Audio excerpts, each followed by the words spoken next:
why on earth would the Iranians listen to Joe Biden on a proposal like this? The answer is, don't forget, Biden has given the Iranians tens of billions of dollars. Is the U.S. getting itself into a bigger war with what's happening in the Middle East right now? I think you're going to be surprised to find out what's really going on. We've had breaking news over the last few days out of the Middle East. Iran sent an attack to Israel. A lot of things heating up in that territory. So we wanted to get our man on the scene, former advisor to the CIA and Pentagon, Jim Rickards, with a very, very good look of 4-5D chess, a lot of moves playing out geopolitical. And Jim is the guy that can give us the take to keep us ahead. He's got some shocking predictions. Here's what we want to cover on today's call. One, we want to find out what's really going on in the Middle East, what's happening there. We want to find out if this is going to lead the U.S. into another war. Could be scary. And finally, we obviously want to find out, how is this going to affect markets? Oil, gold, the regular markets, what's going on and what can we look forward to in the next 3 to 6 months? And not to mention, it's an election year. A lot of fireworks could play out. Jim, thanks for joining us on short notice. Can you get everyone caught up? What's happening over there in the Middle East? Well, there's a little bit of a backstory. You're absolutely right, Matt. Over the course of late Saturday, we learned that Iran had fired, different estimates, but 200 or more drone missiles, but also cruise missiles and ballistic missiles. The drones are what they call drone swarm, where, an individual drone, a military drone of the kind we're talking about is not necessarily a lot bigger than the kind you can buy on Amazon for kids or whatever. They're a little bigger than that. There are drones that are the size of airplanes, but they're used for, reconnaissance and other missions. But an attack drone can be relatively small. Iran makes very good ones. A lot of the drones that Russia is using in Ukraine are made by Iran. That's a sidelight, but just to make the point that Iran makes some of the best drones in the world. But when you send, I don't know how many there were, but 50 or 100 of them, that's called a swarm, where, you might be able to hit one or hit two, or it turns out they hit a lot more than that, but it's kind of hard to hit them all. But there were also, as I understand it, ballistic missiles, and which Iran has very good technology on, and cruise missiles as well. So this was a very, very large attack. I remember going out to dinner on Saturday night, not being sure, would we all still be here by Monday? Would markets open, et cetera? It certainly had the pattern of an escalation going up the escalatory ladder to something much worse. But the backstory goes back a couple of weeks. Israel fired a missile at the Iranian consulate in Damascus, Syria. Now, Damascus is the capital of Syria. Iran has very good relations with Syria, and they had an embassy there, technically a consulate, with an annex associated with it. Now, just a little fine point of international law: when you have an embassy or a consulate in another country, which that's what they do, you open up embassies all over the world. That sort of footprint of the embassy, the building itself, is actually considered your territory for legal purposes of international law. So even though the Israeli attack a couple of weeks ago was in Damascus, Syria, it was not aimed at Iran. The building they hit was the Iranian consulate, and Iran was within its rights, again, I'm being a little technical, to say, you hit Iranian territory. Yes, it was in Damascus, but they can say, you hit Iranian territory, because that's our consulate, that little, plot of land, however big it is Iranian. And technically that is how international lawyers think about it. So when Iran was planning, and by the way, that strike killed 3 top Iranian generals. Now, within the Iranian military, there's something called the Iranian Revolutionary Guard Corps, IRGC. That's sort of a military within the military. They're elite troops. They guard the leaders. They do international operations, if you want to call them terrorism or commando-style operations. They work overseas. They liaise with other military groups. So they're sort of an elite group, but a large group within the Iranian military. They're the best soldiers and the best operators that they have. Israel killed 3 of the top generals of the Iranian Revolutionary Guard Corps in that attack on the Iranian consulate in Damascus. So it's what in military terms is called a decapitation strike. You chop the head off the leadership. It wasn't the head guy of the whole IRGC. He was back in Tehran, but it was the head of their overseas operations and two others. So they really, in effect, decapitated IRGC, a very, very successful strike. But they crossed the red line, which is they hit the Iranian consulate. Now, everyone in the world knew that Iran was going to retaliate. That was not a mystery. Like, you can't let something like that happen to you and not strike back. So the Iran retaliation was coming. The question is, what form would it take? When would it happen? Everyone thought sooner than later. And what form would it take? Those are the big issues. As it turns out, Iran attacked Israeli territory. Now, on the one hand, that's crossing a red line. It's no secret that Iran and Israel are bitter enemies. They hate each other. The Iranians yell death to Israel, kill the Israelis. I don't think there's a lot of sympathy in Israel for the Iranians. Israel has had a long string going back years, if not decades, of assassinating top Iranian nuclear scientists and others in Iran, which is not easy to do. Obviously, there's good intelligence and operations going on there. So this is these two countries basically hate each other, and that goes back a long way. But they've never actually directly attacked each other. Israel has never fired a missile at Iran. Until Saturday, Iran had never fired any missiles at Israel. They operate through proxies. The proxies could be Hamas, Hezbollah, the Syrians, Iraqis, Houthis in Yemen. The Israelis have their commander teams. They get basically spies in Iran who tip them off. So a lot of going back and forth. But they had not directly attacked each other until Saturday. Now, Iran took the view that they're within their rights to say, hey, you attacked us, meaning the consulate in Damascus, so we can attack you. You, Israel, crossed that red line first, so we're just responding to you in kind. A lot of people view it differently. They go, well, a consulate in a third country, Syria in this case, is not quite the same as hitting Iran, but legally it is. And so Iran felt that they were within their rights to attack Israel. So far, we're on an extremely dangerous path. Number one, we're escalating. So, you kill 3 generals, we're going to just fire 200 missiles at you in your territory. So there is an escalatory dynamic to it. Israel has nuclear reactors and Israel has nuclear weapons. They've never publicly admitted it, but no one doubts that they have a fairly large stockpile of nuclear weapons. Iran has nuclear reactors. They have ballistic missiles.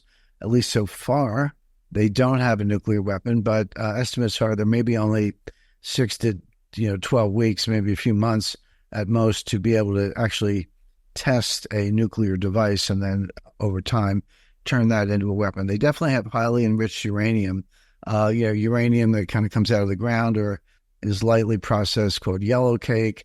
You can then enrich it to 5% or 20%. You might need 20% for a nuclear reactor, but for a weapon, it has to be enriched to 90% plus or 95%, has to do with an isotope of U-235, uranium-235, without getting too technical. Iran has mastered that enrichment technology. It's taken them a long time, but they're there. They haven't taken that final step to detonating a nuclear device, but they're not that far away. So one, full-scale nuclear power, another power that's just, as I say, maybe a couple months away from having nuclear weapons if they want them, both with nuclear reactors, which are different than weapons, except if you blow them up, they can melt down. That you're back to a Chernobyl-type scenario, so extremely dangerous. So here's what happened. And this, we don't, at Paradigm, we don't do conspiracy theories. We don't guess. We either know exactly what we're talking about or we use reasonable inference. We're always grounded in the facts, even if the facts are, pretty startling in and of themselves. But here's what appears to have happened. I have this from several different sources. If it were just one source, you could kind of take it with a grain of salt, but this is coming in from multiple sources in the Middle East, in Europe, and to some extent the United States. So it looks like here's the following that happened. And you got to put everything in the fact that this is in the context of the fact that this is an election year in the United States. And I can tell you that the people at the White House care more about the election than they do about war and peace. That's too bad. That's sad. You should always put national, the national policy and the national security of the United States ahead of your election considerations. But with Biden and Blinken and Jake Sullivan, that's not what they do. So they're thinking about how's this going to play out in terms of the election. Ukraine's already a disaster for Biden. Biden has a lot of other problems. The last thing he needs is a war in the Middle East that would pretty much seal his fate as a guy who either isn't going to get the nomination to begin with, or maybe if he does, not win. So what the United States did is we basically called up Iran, operating through intermediaries. The information I have is the intermediary was Oman, which is, of course, on the right across the Straits of Hormuz from Iran, physically very close to Iran, but they also have a good dialogue with them, even though they're Arab. The Iranians are Persian, but they talk. So the U.S. operating through Iran said to Iran, operating through Oman said to Iran, hey, we know you're going to strike back. Everybody gets that. We know you probably have to. You can't just let this assassination of these generals go. But why don't you do something that the Israelis can defend against, number one. Number two, give us a heads up, let us know about when and what. And then go ahead and fire your missiles. But if we know what they are and when they're coming, Israel can fend them off, and you'll get you'll be able to satisfy your own people. Hey, we struck back, but not actually kind of go further down the path towards World War III. And then the Iranians agreed to that. Now you say, well, wait a second. Everyone knows that Biden's weak. He's mentally incapacitated. He says, don't do this or don't do that. And then people do it anyway. They don't really care what he says. Why on earth would the Iranians listen to Joe Biden on a proposal like this? The answer is, don't forget, Biden has given the Iranians tens of billions of dollars. He's released funds that were frozen. Most importantly, he took off the oil sanctions. Iran was subject to very severe sanctions on the export of oil. Biden removed those sanctions. So now Iran is making tens of billions of dollars more by exporting oil without fear of U.S. sanctions. And of course, the price of oil is up to Brent crude, which is the European Middle East price, is about $92 a barrel. It's not 60 where it was not that long ago. So Iran has probably 20 billion reasons to work with Joe Biden, and that would be $20 billion that he's given them, either in releasing assets or taking away the sanctions. And by the way, this goes all the way back to the Obama administration. Remember, Obama landed a plane in Tehran, and they dumped off, I think, about $20 billion of cash and gold. They had to call the Netherlands Central Bank to print up a bunch of euros, 500 euro notes at the time, 200 euro notes also, and gold. So we've been, I say we, the United States, yes, but really the Obama-Biden administrations had been doing everything possible to help Iran. So Iran would have listened to that, not because they think Biden is strong, but because he's, as I say, given them tens of billions of dollars of relief. Okay, so the Iranians say, okay, it's a deal. Then the U.S. calls Israel and says, look, they're attacking you, probably knew when. It'll be drones and cruise missiles and some ballistic missiles, but you have what's called the Iron Dome. You have anti-ballistic missiles, and those missiles that shoot down missiles will help out with radar and intelligence, and we'll shoot all these things down. So they'll aim at the desert. They're not going to aim for Tel Aviv, and they didn't. So now everybody's happy because it's a war. So I don't know how happy they were, but Iran has the satisfaction of saying, we struck at Israel, we fired off everything we had, we showed them a thing or two. Israel gets to say, yeah, and we defended our country. Nobody was, I think might have been one or two casualties, sadly, but effectively nobody was killed or injured. Nothing was damaged. Aren't we great at defense? And then there's no further escalation. And that was evidenced by the fact that when it was done, the Iranian ambassador to the United Nations issued a statement saying, we had to do this. Israel attacked us. Again, going back to the fact that it was a consulate, even though it was in Damascus, we had a right of self-defense, in effect, to shoot back. but we consider the matter concluded. And that was a key phrase. It's okay, they shot at us, we shot at them, done. Unless they come back again with another attack, and we'll get to that, this was done. And so Israel is now making noises about, well, we can't just sit there and shoot missiles at us. We're going to strike back at you. Interestingly, that came from the president of Israel, not the prime minister, not from Netanyahu. It came from, a top official, but the fact that it wasn't Netanyahu himself was meaningful. So how does this, just to kind of wrap this up, Matt, this is kind of like that movie Wag the Dog. I mean, they were real missiles. They were getting shot down by real planes. I'm not suggesting it was all made up. It happened. But boy, was it orchestrated. It was almost like a movie set where Iran agreed to do something that looked good to their people but wasn't actually that threatening. Israel got to shoot them all down and not suffer that much damage. Why, if Iran was serious, why weren't the missiles aimed at Tel Aviv or Jerusalem for that matter? So, and the Biden administration comes out ahead because they avoided World War III at a time when they got enough on their plate with Ukraine. So the U.S. called Iran and said, we know you got to strike, but keep it light and tell us when.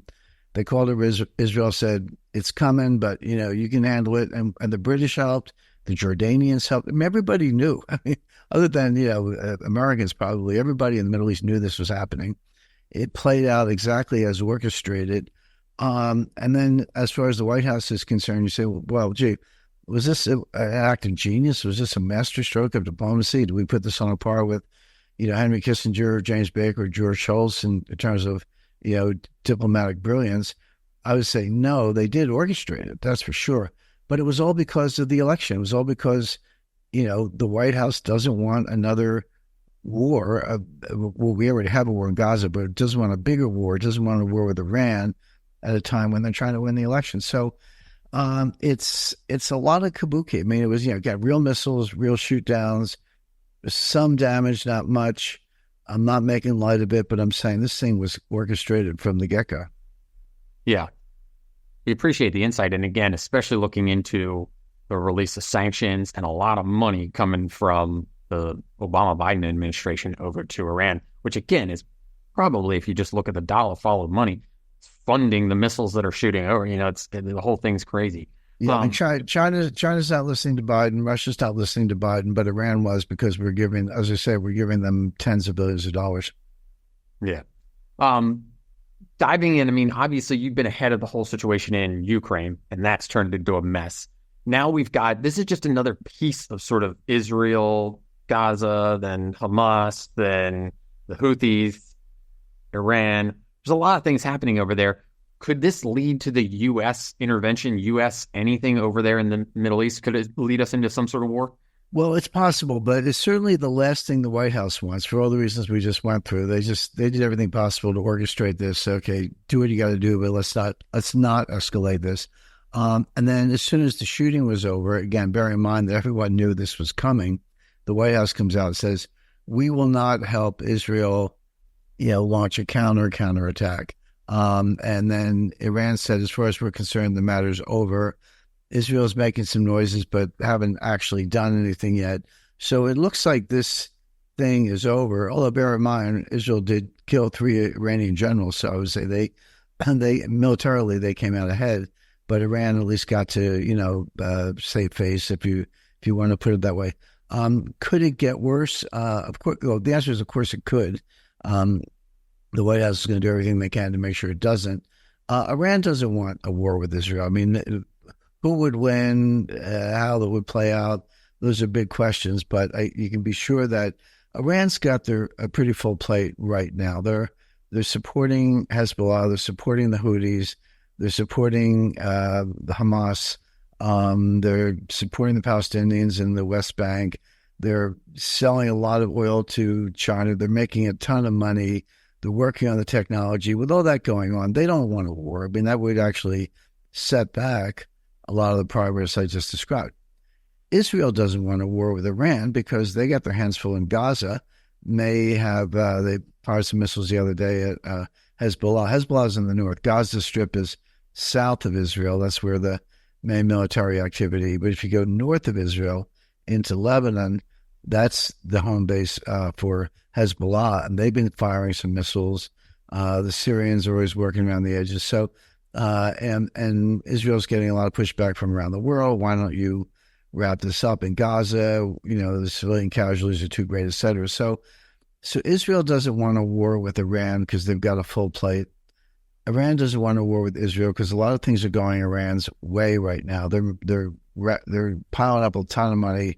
They're making technological advances. They're selling drones to Russia. They're selling oil to China. They joined the BRICS. Things are really going well for Iran in a lot of respects. They don't want to mess that up. So neither side wants a war, and the White House certainly does not want a war because of the election, as I described. So my forecast would be this is not going to turn into a wider war, full-scale war between Israel and Iran, at least for the foreseeable future. It's not a 5-year forecast. Call it a 6-month forecast or 1-year forecast. So I think that's right. But it wouldn't take much to ignite it. Again, this is like a pile of dry kindling. It only takes one match to start a fire. Hopefully no one's lighting the match. I don't think they will for the near future, but you can't, the potential's there, but I don't think it will turn into a wider war for the foreseeable future. Yeah. In a minute, I want to get to how this affects the market, but one question in between. Obviously, we're 6 months or so from the election, and I would assume across the world, all eyes are on the U.S. election, presidential election. There are a lot of countries out there that probably want Biden to win because he's such a weak leader, right? Like, is there anything that could happen there that any country saying, hey, if we started this or lit the powder keg a little bit, right, could probably, like that would lead to Trump, which they might not want. Is there anything happening there? Well, yeah, there's a little war called Ukraine, but that's out of Biden's control. And the point, Matt, is that, as I described, the U.S. had leverage with Iran. Most people would find that hard to believe, but we actually do for the reasons I mentioned, which is, they're making a ton of money. We've given them a ton of money. They want to keep a good thing going. They don't want a war, so they'll actually listen to us. The Russians are not going to listen to the United States, and the Chinese are not going to listen to the United States. But in terms of your specific question, the Ukraine war is already on, guys. So that's there. Maybe we talk a little bit about that. China, no doubt, wants to be, an East Asia, Western Pacific hegemonic power. They want to, dominate the South China Sea. They want a lot of things. Eventually, they might want to take Taiwan. But again, they're not going to invade Taiwan in the next 6 months. Maybe not the next 4 or 5 years. I'm not ruling it out. Longer term, that issue is not going away. They're confronting, Philippine, work boats, or the Philippines are trying to do what South China has already done, which is take some reefs basically and dredge up the sea bottom, pile up a lot of sand, make it an island, build facilities on it. That's what the Chinese did. They created islands out of, if not quite thin air, just like you said, dredged up sand from the bottom of the ocean. China's pushing back, sending Coast Guard vessels in, using water cannons as a weapon to douse these Philippine boats and make it impossible for them to do a lot. So there's tension there, but again, nobody wants to see that escalate into a war, least of all the Chinese. These things may turn into wars in the future, but and that may well be the case. But for now, again, China's got a full plate. China's economy is not doing well. China's economy is slowing down dramatically. Bad debts are piling up. Commercial real estate sector's imploding. Apple has already moved, not quite, but almost 15% of their iPhone production to India. U.S. businesses are not investing in China on the whole.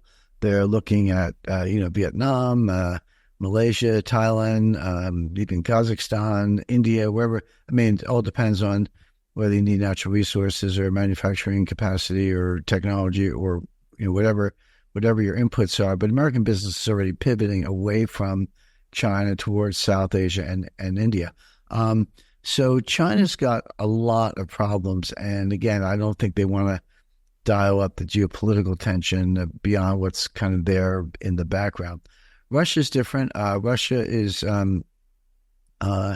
if you ask me, are there any surprises in Ukraine? I say, Ukraine's losing, Russia's winning. I've said that from the beginning. I said when the war broke out, I said before the war broke out, even in December 2021, January 2022. I said, watch out, the war's coming and Russia's going to win.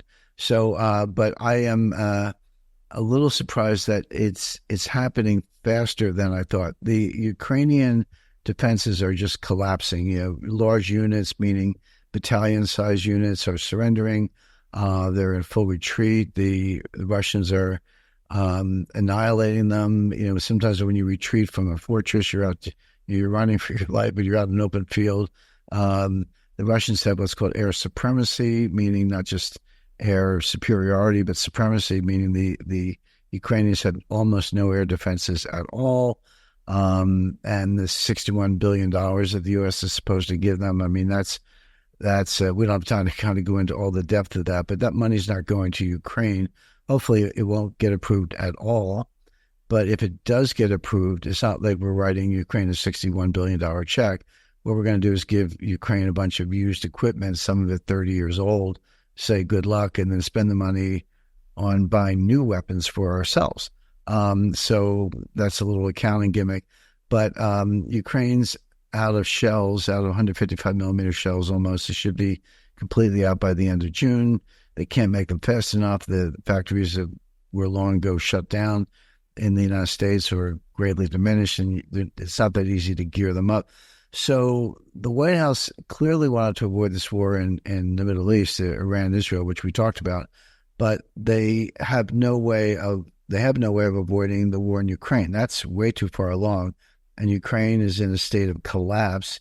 Russia is there are a lot of things that Russia could have done 2 years ago with ease that they didn't do because they were hoping either that there would be peace talks or the West would tell Ukraine to in effect, settle down and, talk to Russia.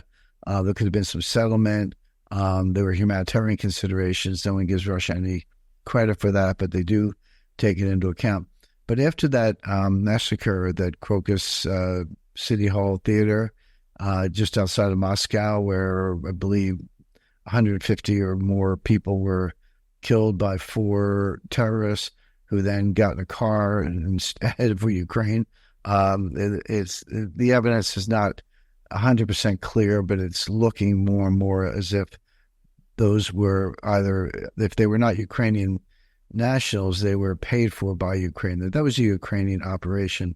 So as far as Russia is concerned, the gloves are off. They were bombing transformers and power grid components, but now they're actually bombing the power stations, the electricity generating stations. They're not stations, they're plants, large plants. They're destroying them. And so it's not a question of a temporary blackout and you got to fix the transformer or whatever. They've wiped out their capacity to generate electricity. The Russians also blew up a very, very large natural gas storage facility. And what's interesting about that is the Ukrainians were not just using it to store natural gas for Ukraine. That was a natural gas storage facility for all of Europe. So the Russians just blew it up, with cruise missiles and bombers and so forth. So now you could be looking at natural gas shortages in Europe. Forget Ukraine; their power grid, since it's the power grids, their electric generating capacity has been to a great extent destroyed by the Russians. So the gloves are off. Russia's rolling. They haven't even launched a full-scale counter-offensive. But they're advancing on a number of areas of the front lines without a full-scale offensive, having helped the Ukrainians when the Russians do launch their offensive, which I would expect this summer. So the Ukraine may fall, actually surrender, or if they go into peace talks, it won't be an evenly matched bargaining session. They'll more or less have to accept Putin's surrender terms, which include 4 former provinces of Ukraine going to Russia, etc. But that could very well happen before the election. So Biden's got one fiasco. When this is in addition to Afghanistan and a lot of other disasters that Biden has, the border. I don't have to go down the whole list of issues, but there could be another major fiasco related to Ukraine waiting for Biden pre-election. So the last thing he wants is another, disaster for the American people to consider. Yeah. Well, let's wrap it up with, I guess, big picture stuff. What effect does this have? And maybe thinking about all geopolitics, including Ukraine, what's happening in the Middle East, anything else you're seeing. What does this look like for the markets, for the oil market, gold market? What are you seeing there? What could happen in the next few months? Well, great question, Matt. What's interesting is that the oil market was going up and the gold market was going up before all this happened. Might have been a little bit of response to Ukraine, but gold was going up for other reasons. It was, in fact, it didn't go up at all because of what happened in Iran and Israel over the weekend. If you had taken the pulse on Saturday afternoon, of course, the markets were closed. But if you had taken the pulse on Saturday afternoon, a reasonable person might have said, "Oh, gold's gone, straight to $3,000 an ounce, and oil's gone straight to $100 a barrel. That's it. This is it. The Middle East is blowing up. Get me some gold, and and they're going to close the Straits of Hormuz, et cetera, et cetera." That didn't happen. The price of oil was down a little bit, not a lot, just a little bit. Price of gold down a little bit, not a lot, but 30, $40 an ounce. We didn't get those big spikes because people, whether people internalized the fact that this whole thing was orchestrated, which we just explained at the beginning of the of this interview. Quite apart from that, even if you didn't know that, but you just said, "Well, looks like things have calmed down a little bit," yeah. And what we're seeing today is maybe even a bit of a rally, what's called a relief rally, which we thought it was going to get a lot worse, and it didn't. So buy stocks. That's the psychology. Sometimes that's the psychology of Wall Street. So short run, gold is going to continue to go up, and oil is going to continue to go up, but not for reasons specifically related to this Iran, launching missiles on Israel. It has to do with more fundamental reasons, which that Saudi Arabia and Russia have reduced supply. There's geopolitical concerns with gold. I would say we're calling it the everything hedge. Everyone says, "Oh, get me some gold to hedge inflation." Well, if you have a lot of inflation, gold will go up and it'll preserve wealth. It does perform that role, but that's not the driver right now. We have some inflation, not a lot. The driver right now is just geopolitical uncertainty across the board. What's going on in Ukraine? What's going on in China? What's going on in Israel and Iran? What's going on with the price of oil? What's happening with the economy? We could spend hours on those 4 questions I just asked, but the point is, from an investor's point of view, there's just way too much uncertainty in the air, and it's not just, I don't know what's going to happen to the economy in the next 6 months. It's much bigger than that, where you have to ask yourself, is there going to be an invasion of Taiwan? Are the Russians going to, roll over Ukraine? Is there going to be a bigger war in the Middle East? Is there going to be a nuclear war? These questions, which used to be, really a stretch, let's say, are front and center. Doesn't mean they're all going to happen. I'm not saying that. I'm saying the fact that people are trying to figure it out at all says get some gold. And the other driver, which I don't think is getting enough attention, or if it is, people don't understand it. There's a move, and it may come to a head in a matter of days, not months, but days or weeks at the most. Which is Russia bought approximately $300 billion of U.S. Treasury securities with dollars. They earned dollars selling oil. They took the dollars and invested them in U.S. Treasury securities as part of their reserve position, and the amount is approximately $300 billion. The U.S. and the Europeans are talking about stealing that money. They've already frozen it. That money, those securities were frozen right after the war began in February 2022. But freezing doesn't mean stealing. Freezing means, okay, they're still yours. They belong to Russia, but you can't have them back. You can't collect the interest. You can't pledge them. You can't get principal maturity. You can't, they're yours, but you can't do anything with them. That's freezing. Seizing is different. Seizing is when you steal them, basically.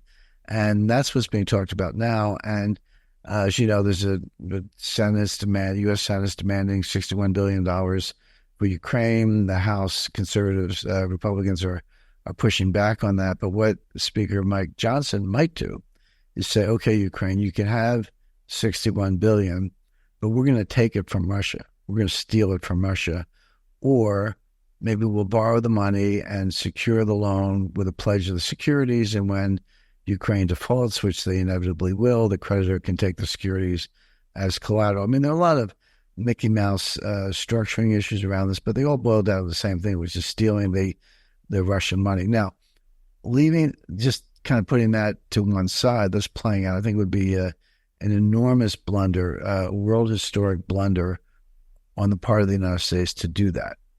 But they might. They're heading in that direction. But look at the rest of the world. Think about China, Taiwan, South Korea, India, Saudi Arabia, et cetera, a lot of other countries, Brazil, who have tens or hundreds of billions or even upwards of $1 trillion of U.S. Treasury securities. I should put Japan on the list. When you watch the United States steal the U.S. Treasuries from Russia, how comfortable do you feel holding U.S. Treasuries in your reserve position? Can you comfortably say, oh, the U.S. will never steal them? How do you know? What if you do something that the U.S. doesn't like and they say, well, we did it to Russia, we'll do it to you? So then you look around and say, well, where else can I put my dollars? Because they earn dollars through exports or et cetera. Where else can I put my dollars? Well, do you like Italian bonds, German bonds, Japanese bonds? Better, if U.S. Treasuries aren't secure, if the U.S. doesn't follow the rule of law, if for that matter the Europeans participate in stealing the Russian securities, which they would have to because most of them are actually in Europe, European custodians, why would you feel any more comfortable with German, Italian, or Japanese bonds? I think the answer is you wouldn't. So where else do you go? Gold. I'm not making a gold bug argument. I'm not saying we're going back to a gold standard. I'm just saying if the U.S. steals the Russian assets consisting of U.S. Treasury securities and you're not comfortable being in sovereign securities, the only place you can go is gold. That's what's driving the price, because the Americans are too dumb to understand that. I did some calculations the other day. It was kind of interesting. So the U.S. is talking about stealing the $300 billion of U.S. Treasury securities owned by Russia. And sometimes they say, well, we'll just take $6 billion, we'll take the interest, whatever it is, it's theft. But they haven't actually done it yet. Meanwhile, Russia's gold reserves, Russia has 25% of the reserves in gold today. They've been in that position for a while. The value of their gold went up by $50 billion. When gold went from $1,800 an ounce, where it was a couple of months ago, to about just under $2,400 an ounce, which is where it is today, that delta, that change of $600 per ounce times the number of ounces, and there are 34,000 troy ounces in a metric ton approximately. Russia has 3,000 metric tons. But when you do the math, the number is about $50 billion. So just by talking about stealing the securities, the United States has enriched Russia by $50 billion because they've created a gold bull market, and Russia owns gold. So it just shows you how dumb U.S. policymakers are. But Russia right now is counting their winnings because, as I said, they just made $50 billion on their gold holdings. Jim, as always, thank you so much for your time. This is a fast-moving situation, and we've got a lot of things shaking out here in an election year. All around the globe, things are happening. If you're at home, you liked what you saw, throw a comment down below for us, give us a like, and please, please, please, it's an election year. There's crazy things happening across the globe. We're talking hot wars, we're talking cyber wars, all sorts of things going on, and you want to stay ahead, please subscribe to the Paradigm Press channel. We appreciate it, and we'll see you next time. Thanks.